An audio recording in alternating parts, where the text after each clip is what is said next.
To nearly everyone, the Moon appears to be a sterile, gray, unchanging world. But while the Moon has remained largely unchanged during human history, our own understanding of it has evolved dramatically.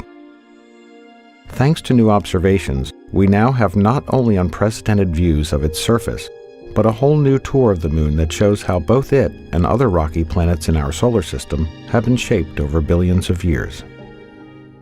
We'll start with one of the largest impacts, Oriental Basin, a feature that's as wide as the distance from New York City to Cincinnati.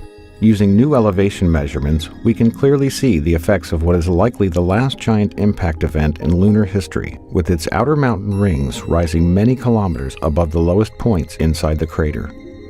The interiors of some craters in the Moon's polar regions, like Shackleton, haven't seen sunlight in over 2 billion years. However, new measurements have created our best yet maps of these types of craters, allowing us to see deep into the shadows of this surprisingly young-looking impact crater in the south that's more than twice as deep as the Grand Canyon. Some impacts are invisible for other reasons. Although the ancient South Pole Aitken Basin is difficult to see from orbit because it is so large, new LRO topography maps reveal the largest impact basin in the Earth-Moon system, measuring several kilometers in depth and around 2,500 kilometers in diameter. Only the Hellas Basin on Mars rivals it in size. One of the youngest large-scale impacts on the Moon is the Tycho crater. This fresh crater may have formed only 108 million years ago, when dinosaurs roamed the Earth.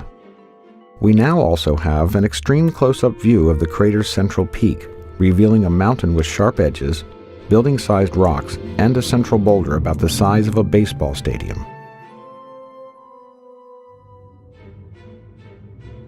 The Aristarchus Plateau is another recent lunar formation that has long interested scientists and astronomers.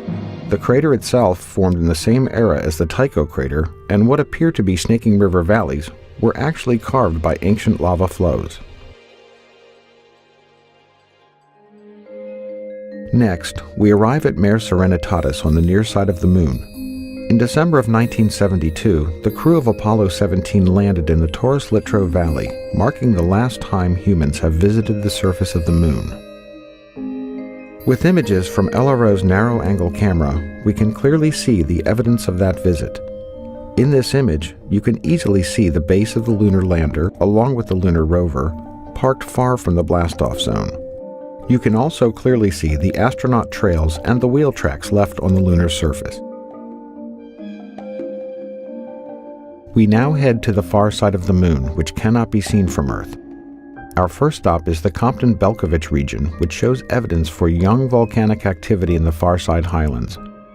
This feature is unique not only because it is isolated from other volcanoes in the area, but also because it is located nowhere near the Maria, where volcanoes are usually found.